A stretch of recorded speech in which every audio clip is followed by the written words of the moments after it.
जय माँ इंद्राक्षी, जय अम्बे। इंद्राक्षी धाम में दर्शकों, आप सभी का हम हार्दिक स्वागत करते हैं। आज के दिन जिन जातकों का जन्म दिवस है, मैरिज एनिवर्सरी है, उन सभी को हमारी तरफ से बहुत बहुत शुभकामनाएं।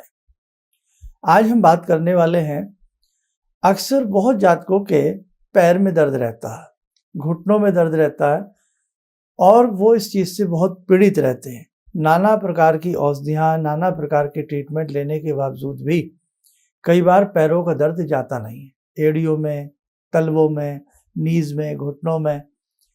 तो क्या कहीं कोई ऐसा मंत्र भी होता है या कोई ऐसा ज्योतिषीय उपाय हम करें जिसके माध्यम से इस दर्द से हमें बहुत हद तक राहत मिल सके? ऐसा ही कुछ इस अंक में हम आपको बताने वाले हैं। अब देखो, सबसे बड़ी बात, पैरों में दर्द कब होता है? अनेक प्रकार के रोगों में पैरों में दर्द भी एक रोग है और आज ये समस्या महिलाओं में बहुत ज़्यादा बनी हुई है। इसके वैसे कई रीज़न भी हैं। अक्सर पहले महिलाएं भोजन बनाया करती थी, बैठकर के भोजन बनता था, रसोई में बैठते थे, लेकिन अब 99% सारा कार्य खड़े होकर के होता है। जहां आपको बैठने में आराम मिलता था, वहीं आप 3 घंटे, 4 घंटे, 5-5 घंटे तक की बहुत लोग सारा समय को हम जोड़ें तो वो खड़े रहकर ही कार्य करते हैं। ये भी एक समस्या है। मोटापा, बहुत लोग मोटे होते हैं, भारी होते हैं और ऊपर से खड़े खड़े बहुत लंबे समय तक काम करते हैं, तो पूरी बिल्डिंग का वजन कहाँ आएगा?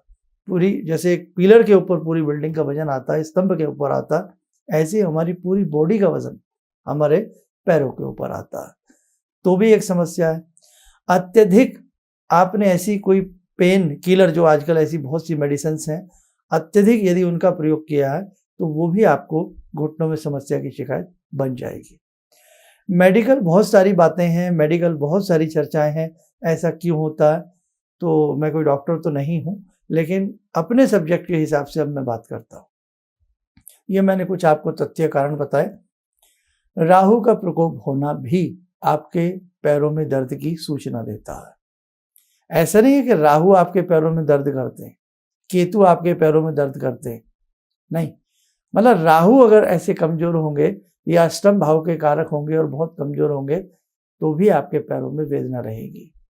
हमारी जन्म पत्रिका में 6th हाउस और 8वां भाव, 2 घर ऐसे होते हैं जो हमारे पैरों के भी कारक होते हैं, है ना?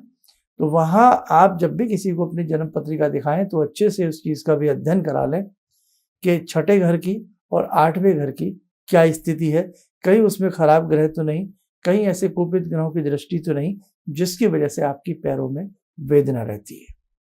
हथेली में भी यहाँ ऊपर राहु होते हैं, नीचे केतु होते हैं, तो यहाँ पर भी ये देखना आपको पड़ेगा कि आपके केतु का मूवमेंट किस तरफ है, कहीं मंगल के साथ तो नहीं, आपके राहु का मूवमेंट कहीं मंगल के साथ तो नहीं।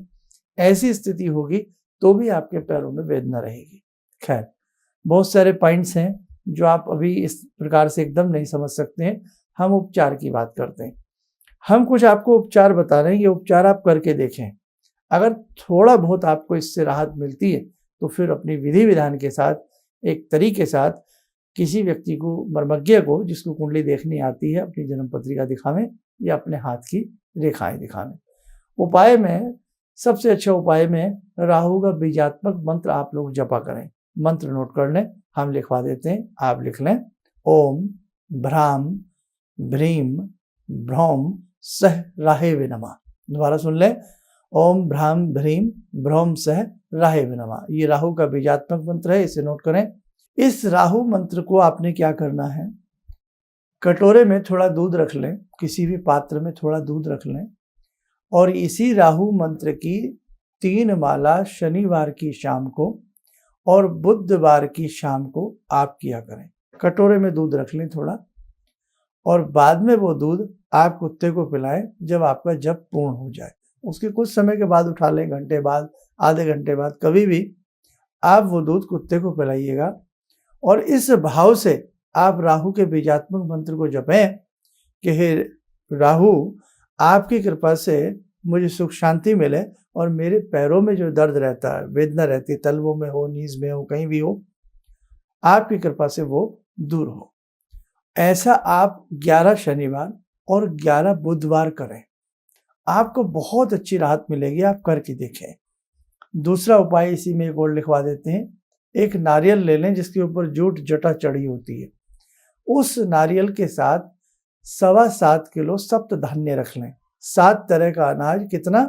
7.25 किलो 7 तरह का अनाज, और नारियल उसके बीच में रख करके कहीं पर भी जहां आपको लगे मछलियां हैं या ऐसा पानी बहता है, तो शनिवार की शाम को, केवल 7 शनिवार, लेकिन महीने में इस उपाय को केवल 2 बार करना, कुल 7 बार करना है, महीने में 2 बार करना।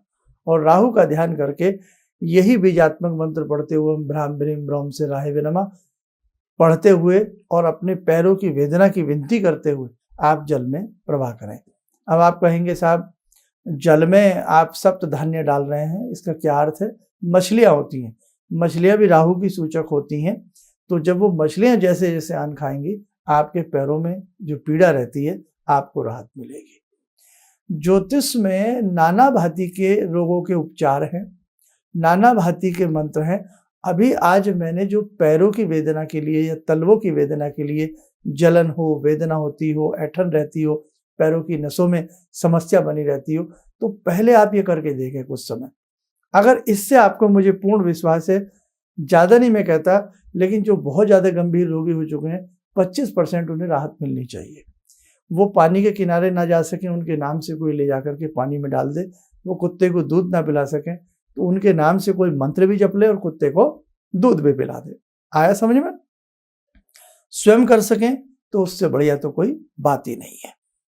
जब आपको लगे मुझे 25% आराम है या मुझे रिलीफ मिल रहा है, तो इस स्थिति में आप फिर किसी मर्मज्ञ से अपनी कुंडली दिखा लें। कुंडली नहीं है तो हाथ की रेखाएं दिखा लें। आगे के फिर राहु के क्या और अच्छे अच्छे उपाय हो सकते हैं ताकि आपको रिलीफ मिल सके। और इसी के साथ साथ नेत्रों में समस्याएं, अनेकों प्रकार की समस्याएं हमारे शरीर में रोगों को लेकर के रहती हैं, कैंसर से जुड़ी समस्याएं और बहुत सारे ऐसे रोग होते हैं, उनसे जुड़े भी उपाय आप करके अपने जीवन को कहीं ना कहीं सुंदर और अच्छा बना सकते हैं साधारण ज्योतिषीय उपायों के माध्यम से। अब इसमें दवाई नहीं खानी पड़ती है आपको।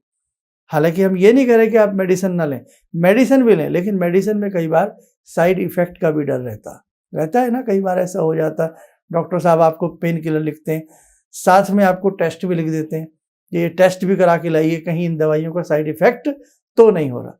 लेकिन पूजा पाठ में, भगवान के नाम में कभी कोई साइड इफेक्ट की गुंजाइश ही मेरे साथ को नहीं होती है। ठीक है।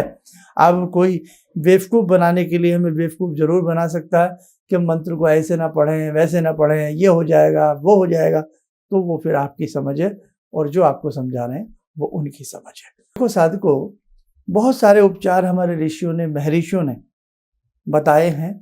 आप भी यदि इन उपचारों को करते हैं तो आपको लाभ मिलेगा। और इस प्रकार की जितने भी हमारे अंक हैं, सबको आराम मिल सके, सबको लाभ मिल सके, तो ऐसे जितने भी हमारे अंक आते हैं उन्हें आप शेयर कीजिएगा, एक दूसरे को भेजिए जिन्हें ऐसी समस्याएं रहती हैं। इसमें सिर्फ क्या खर्चा है आपका, 5-7 मिनट आपको मंत्र पढ़ना है और 3 मालाओं में बहुत ज़्यादा समय नहीं लगने वाला।